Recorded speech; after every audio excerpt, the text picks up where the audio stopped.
Salam, əziz tərbiyəçi müəllimələr və tərbiyəçi müəllim olmaq istəyən namizədlər. Bugün MİQ və sertifikasiya üçün çox önəmli mövzulardan biri olan standartların açılışı və rəqəmlərin mənası mövzusunu izah edəcəm. Biz bildiyimiz kimi, məktəbəqədər təhsil müəssisəsində 4 inkişaf sahəsi müəyyən edilmişdir. 1. Fiziki inkişaf, sağlamlıq və təhlükəsizlik. 2. İdrakin inkişafı. 3. Estetik yaradıcı. 4. Sosial, emosional inkişaf sahəsi. Bizim 4 inkişaf sahəmiz vardır. Həmçinin də 4 məzmun xəttimiz vardır. Çünki məzmun xəttinin ikinci adı inkişaf sahəsidir. Yəni, inkişaf sahəsi ilə məzmun xətti eyni anlayışdır. İndi gəlin nəzər yetirək ki, məzmun xətti nədir? Məzmun xətti inkişaf sahəsinin daxilində uşağa öyrədilən əsas istiqamətlərdir. Məzmun xətti nə oldu? İnkişaf sahəsinin daxilində uşağa öyrədilən əsas istiqamətlərdir. Bizim birinci məzmun xəttimizə aid olan neçə əsas standart vardır? Təbii ki, 3 əsas standart vardır. 1-1, 1-2, 1-3. Bunun, məsələn, 1-1, 1-2 və yaxud 1-3 olması fərq eləmir. 2-3, 3-2 və yaxud 4-1, 4-3 ola bilər. Çünki biz demişdik ki, əgər 2 rəqəm yanaşı olarsa, bu artıq biz anlayırıq ki, bu əsas standartdır. Amma 1 rəqəm olarsa, məzmun xəttidir. 3 rəqəm yanaşı olarsa, alt standartdır. İlk öncə istəyirəm ki, birinci məzmun xəttimizə aid olan inkişaf sahəsi, yəni fiziki inkişaf, sağlamlıq və təhlükəsizliyə aid olan əsas standartı sadalayım. 3 əsas standartları vardır. 1-1 əsas standartı fiziki hərəkətləri yerinə yetirir. 1-2 əsas standartı masa arxasında davranışını ümumi qaydalar əsasında tənzimləyir və gigiyena qaydalarına əməl edir. Bu 1-2 əsas standartıdır. Bir də vardır ki, 1-3 əsas standartı təhlükəsizlik qaydalarına əməl edir. Bu 1-3 əsas standartı hansı məzmun xəttinə aiddir, hansı inkişaf sahəsinə aiddir? Bəli, birinci məzmun xəttinə aid olan inkişaf sahəsi hansıdır? Fiziki inkişaf, sağlamlıq və təhlükəsizlik. Aid olan inkişaf sahəsinin 3-cü əsas standartıdır. Hansıdır? 1-3 əsas standartı. 1-3 əsas standartına aid olan hansı idi? Təhlükəsizlik qaydalarına əməl edir. Biz dediyimiz kimi, birinci məzmun xəttinə aid olan inkişaf sahəsinin 3 əsas standartı vardır. 1-1, 1-2 və 1-3 əsas standartları. Əsas standartlar 2 rəqəmlə ifadə olunur. Yəni, 2 rəqəm yanaşı olarsa, əsas standartdır. Bir də vardır ki, ikinci əsas standart, yəni ikinci məzmun xətti. İkinci məzmun xətti İdraki inkişaf sahəsidir. Yəni, ikinci məzmun xəttinə aid olan inkişaf sahəsi hansıdır? İdraki inkişaf sahəsi. İdraki inkişaf sahəsində 3 əsas standartı vardır. Bunlar, idraki inkişaf sahəsində olan əsas standartlar təfəkkürlə əlaqəlidir. Həm təfəkkürlə əlaqəlidir, həm nitqlə inteqrasiya olunur. Təfəkkürlə, nitqlə, idrakla inteqrasiya olunan ikinci məzmun xəttidir. Bunlar hansılardır? Neçə inkişaf sahəsi vardır? 4 inkişaf sahəsi. İkincisi, idraki inkişaf sahəsini biz sadalayırıq. İdraki inkişaf sahəsinə aid olan neçə məzmun xətti, neçə əsas standart vardır? Bəli, 3 əsas standartı vardır. 2-1, 2-2 və 2-3 əsas standartları. İndi istəyirəm ki, 2-1 əsas standartını sadalayım. Əşya və hadisələr haqqında ilkin təsəvvürlərə malik olduğunu nümayiş etdirir. 2-2. Nitqi dinləyib anlayır, rabitəli danışır, nitq etiketlərindən istifadə edir. 2-3 əsas standartı sadə riyazi əməliyyatları yerinə yetirir. Bəli, bunlar dediyim kimi, bu 3 əsas standart həm idrakla əlaqəlidir, həm təfəkkürlə, həm də nitqlə inteqrasiya olunur. Bir də vardır ki, 3-cü əsas standarta aid olan inkişaf sahəsi hansıdır? Estetik yaradıcı inkişaf sahəsi. Estetik yaradıcı inkişaf sahəsi digərlərindən fərqli olaraq 2 əsas standartı vardır. Hansıdır? 3-1 və 3-2 olmaqla 2 əsas standarta ayrılır. Yəni, hansı inkişaf sahəsi, hansı məzmun xətti? İkinci məzmun xəttinə aid olan estetik yaradıcı inkişaf sahəsi. Estetik yaradıcı inkişaf sahəsinin 2 əsas standartı vardır. Hansılardır? Sadə bədii yaradıcılıq bacarıqlarını nümayiş etdirir. 3-2. Sadə əmək bacarıqlarını nümayiş etdirir. Bunlar hamısı estetik yaradıcı inkişaf sahəsinə aiddir. Yəni, 3-cü məzmun xəttimizə aiddir. 3-cü məzmun xətti digərlərindən fərqli olaraq 2 əsas standarta ayrılır. Çünki digərləri 3 əsas standarta ayrılırdı. Tək bir fərqli olaraq 3-cü məzmun xətti digərlərindən fərqlidir. Bir də vardır ki, 4-cü məzmun xətti. 4-cü məzmun xətti sosial, emosional inkişaf sahəsidir. Yəni, 4-cü məzmun xəttimiz. 4-cü məzmun xəttimizə aid olan 3 əsas standart vardır. 4-1, 4-2 və 4-3 əsas standartı olmaqla 3 yerə ayrılır. 4-1 əsas standartı ünsiyyət bacarıqlarını nümayiş etdirir. 4.2 əsas standartı. Sosial həyatla bağlı olan bilik, bacarıq və vərdişləri özünə məxsus tərzdə nümayiş etdirir. 4.3 əsas standartı. Hörmət, münasibət, dözüm və tolerantlıq nümayiş etdirir.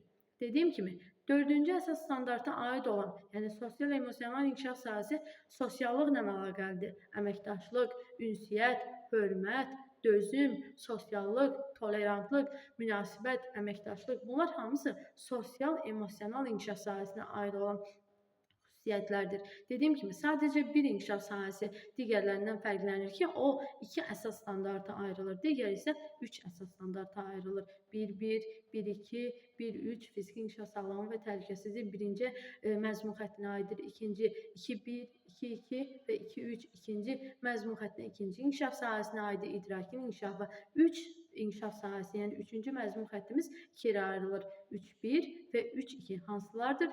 Sadə bədii bacarıqları nümayiş etdirir. 3.2 sadə əmək bacarıqları nümayiş etdirir. Bir də 4 bayaqları dediyim kimi sosial-emosional inkişaf sahəsi 3 əsas standarta ayrılır. 4.1, 4.2 və 4.3. Bunlar hamısı sosial həyatla bağlı olan bilik və bacarıqlardır. Bunlar nədir? Ünsiyyət, əməkdaşlıq, böyüklərə, yaşlılara hörmət, əməkdaşlıq eləmək, hörmət, dözüm, tolerantlıq, münasibət. Bunlar hamısı sosiallıqla, yəni sosial-emosional inkişaf sahəsinə aid olan xüsusiyyətlərdir, əlamətlərdir. Dediyim kimi, alt standart bəs nədir? Alt standart haqqında bir neçə məlumat vermək istəyirəm. Alt standart müəllimin planlaşdırılması sırf alt standarta əsasən müəyyən olunur. Alt standart 2 yerə ayrılır. Bilik və fəaliyyət olmaqla 2 yerə ayrılır. Alt standart yaş qrupları artdıqca alt standart dəyişir və mürəkkəbləşir. Alt standart yaş qrupları əsasən müəyyən olunur. Yaş qrupları artırsa, alt standart mürəkkəbləşir və dəyişməyə doğru başlayır. Bəs dəyişməz standartlar hansıdır? Bəli, dəyişməz standartlar mövcuddur. Bunlar məzmun xətti və əsas standart olmaqla 2 standart dəyişmir. Amma alt standart yaş qruplarına əsasən artır və mürəkkəbləşir, dəyişməyə doğru baş verir. Bir də vardır ki, alt standartlar 3 rəqəmlə ifadə olunur. Məzmun xətti əsas standartla bağlıdır. Əsas standart alt standartla bağlıdır. Əgər əsas standart olmazsa, ümumiyyətlə məzmun xətti, əsas standart, inkişaf sahəsi olmayacaq. Əgər məzmun xətti, yəni birinci rəqəm olmazsa, əsas standart olmayacaq və alt standart da olmayacaq. Məzmun xətti, əsas standart, alt standart, inkişaf sahəsi bunlar hamısı bir-birinə bağlı proseslərdir. Yəni məzmun xətti olmazsa, əsas standart olmayacaq. Əsas standart olmazsa, alt standart olmayacaq. Yəni birinci rəqəm olmazsa, birinci rəqəm deyiləndə məsələn 4. 4 olmazsa 1 olmayacaq. Məsələn 1 olmazsa 3 olmayacaq. İzah edebildim müəllimlər. Birinci rəqəm olmazsa ikinci olmayacaq. İkinci olmazsa üçüncü olmayacaq. Yəni artıcılıq vardır burada. İnkişaf sahəsi, məzmun xətti, əsas standart və alt standart olmaqla artıcılığa bölünür standartların açılışı. 3 rəqəm birlikdə alt standartı ifadə edir. Deməli, bugünkü mövzumuz bu qədər. İstəyirəm ki, növbəti testlərə bir nəzər salaq. Bir dəqiqə.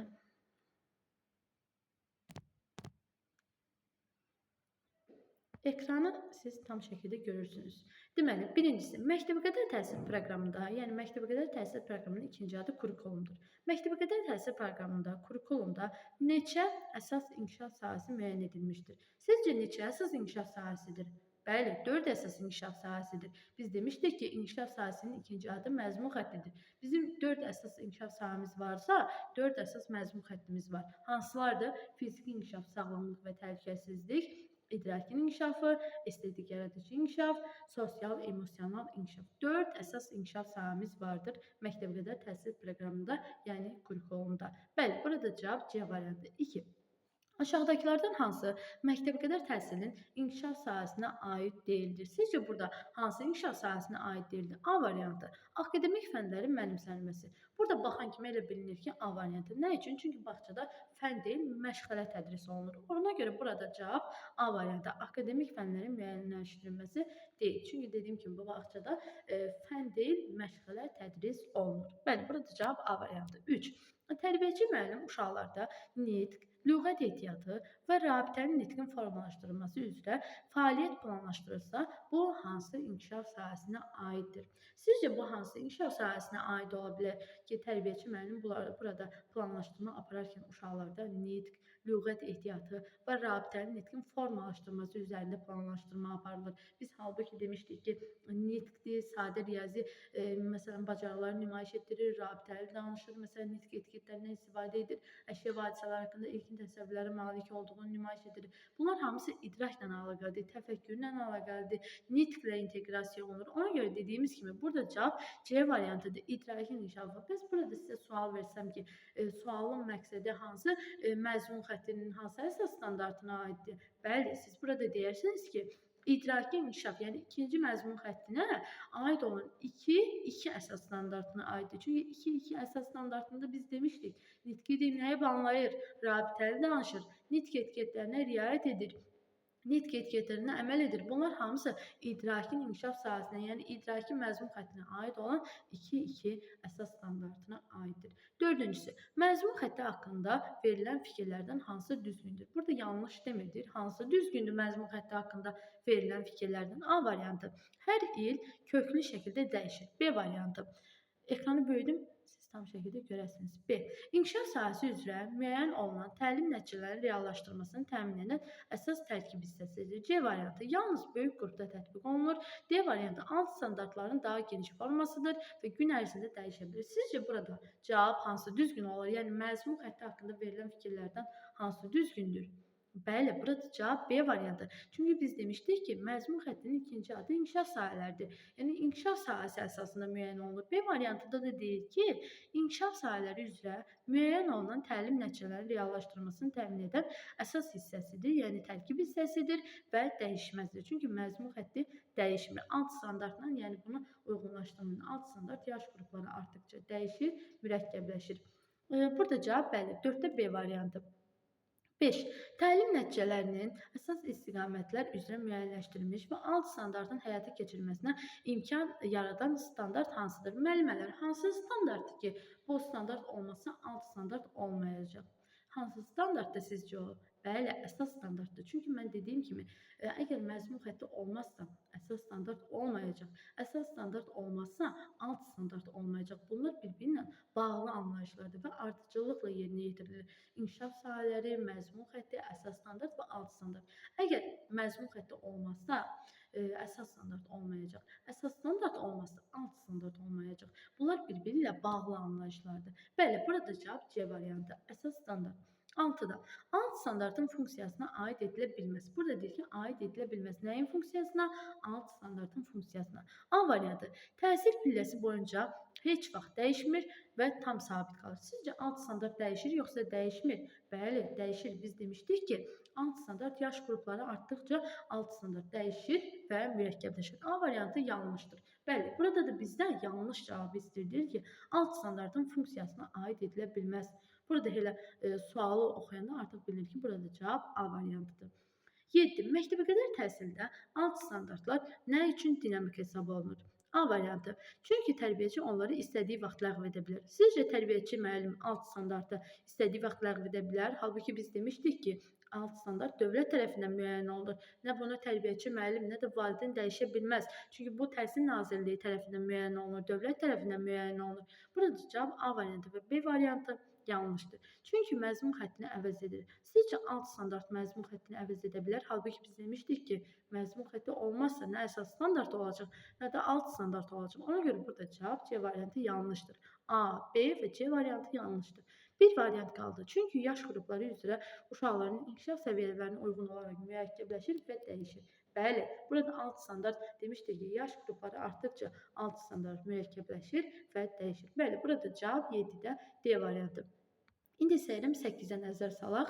Alt standartın kodlaşdırılmasında, məsələn, 1, 2, 3, birinci rəqəm nə ifadə edir? Alt standartın kodlaşdırılması, yəni 3 rəqəm yanaşı olarsa, artıq siz anlayarsınız ki, alt standartdır. Əgər 2 rəqəm yanaşı olarsa, yəni axırıncı rəqəm olarsa, 2 dənə rəqəm bir-birinin yanında olarsa, siz anlayarsınız ki, əsas standartdır. Amma bir tək rəqəm, yəni bunun tək bir rəqəmi olması fərq olmur. Yəni 4 də ola bilər, 3 də ola bilər, 2 də ola bilər, 1 də ola bilər, fərq eləmir. Yəni bir rəqəm tək olarsa, artıq burada məzmun xətti, yəni inkişaf sahəsidir. Deməli, burada deyir ki, alt standartın kodlaşdırılmasına, məsələn, 1, 2, 3 birinci rəqəm nəyi ifadə edir? Bəli, burada birinci rəqəm inkişaf sahələrini, yəni məzmun xəttini ifadə edir. Daha sonra burada cavab B variantı 9 alt standartın kodlaşdırılmasında 2, 1, 3, ikinci rəqəm nə ifadə edir? Sizcə, mən bayaqlar dedim ki, yəni sizcə ikinci rəqəm burada nəyi ifadə edir? Halbuki 3 dənə rəqəm yanaşı olarsa alt standartdır. Bir rəqəm tək olarsa, məsələn, bunun 1 olması fərq eləmir. 4 də ola bilər, 3 də ola bilər, 2 də ola bilər, 1 də ola bilər. Bu məzmun xəttidir. 2 rəqəm yanaşı olarsa, bu hansıdır? Bəli, burada əsas standartdır. Burada cavab C variantı. 10-cu sual. Uşaq rəsm çəkir, yapma, kəsib yapışdırma işləri yerinə yetirir, musiqi dinləyir, ritmik hərəkətlər edir. Bu fəaliyyət hansı inkişaf sahəsinin əhatə dairəsinə daxildir? Sizcə bu hansı inkişaf sahəsinin əhatə dairəsinə daxil ola bilər? Rəsm çəkmək, yapma, kəsib yapışdırma, musiqi dinləmə. Bəli, burada estetik yaradıcı inkişaf sahəsi. Burada cavab A variantıdır. Bəs burada mən sizə sual versəm, hansı inkişaf sahəsinin əsas standartına aiddir? Siz mənə deyərsiniz ki, estetik yaradıcı inkişafının 2 dənə əsas standartı var, digərlərindən fərqli olaraq. Çünki biz demişdik ki, digər inkişaf sahələrinin 3 əsas standartı var. Yalnız bir inkişaf sahəsinin, yəni məzmun xəttinin 2 əsas standartı var. Bu estetik yaradıcı inkişafdır. Bəs burada sualın məqsədində uşaq rəsm çəkir, yapma hərəkətləri, kəsib yapışdırma işləri nümayiş etdirir, musiqini dinləyib anlayır, ritmik hərəkətləri yerinə yetirir. Bunlar hansı məzmun xəttinin əsas standartına aiddir? Bəli, siz deyərsiniz ki, 3-cü məzmun xəttinin 2 əsas standartına aiddir. Çünki biz 2 əsas standartında demişdik ki, sadə əmək bacarıqlarını nümayiş etdirir. Sadə əmək bacarıqlarını nümayiş etdirmək estetik yaradıcı inkişaf sahəsinə aiddir. 11-ci sual. Uşaq ətrafdakı əşyaları formasına, rənginə və ölçüsünə görə qruplaşdırır. Sadə riyazi təsəvvürlər nümayiş etdirir. Bu, hansı inkişaf sahəsinə aiddir? Bu, çox sadə bir sualdır. Yəni, uşaq əşyaları formasına, rənginə, ölçülərinə görə qruplaşdırırsa, artıq siz başa düşürsünüz ki, burada uşaqlarda təfəkkür formalaşır, nitq formalaşır. Sizcə, burada cavabda hansı variant olardı 11-ci sualda? Bəli, burada cavab D variantı olardı. Çünki burada idraki bacarıqları formalaşdırır, idraki inkişaf sahəsinə aiddir. Bir də 12-ci sual. Əsas standart nəyi ifadə edir? Əsas standart ikinci rəqəmlə ifadə olunur dedim. Burada variantlara baxın. Əsas standart nəyi ifadə edir? Yəni funksiyası nədir? Gündəlik təlim məqsədlərini birbaşa müəyyən etmək. B variantı məzmun xəttləri üzrə görüləcək fəaliyyəti ümumi şəkildə müəyyənləşdirmək və alt standartlar üçün zəmin yaratmaq. Sizcə bu doğru variantdır? Əsas standartın funksiyası budur. Yəni biz demişdik ki, əsas standart məzmun xətti ilə bağlıdır. Yəni məzmun xətti olmazsa əsas standart olmayacaq. Əsas standart olmazsa alt standart olmayacaq. Bəli, burada cavab B variantıdır. Çünki məzmun xətti üzrə görüləcək fəaliyyətin ümumi şəkildə müəyyənləşdirilməsi və alt standartın yaranması üçün zəmin yaratmaq əsas standartın funksiyalarıdır. Yəni burada cavab B variantıdır. İstəyirəm 13-cü suala bir nəzər yetirək. Uşağın öz hisslərini idarə etməsi, yaşıdları və böyüklərlə əməkdaşlıq etməsi qaydalara əməl etməsi hansı inkişaf sahəsinin tərkib hissəsidir? Burada hansı inkişaf sahəsi olar?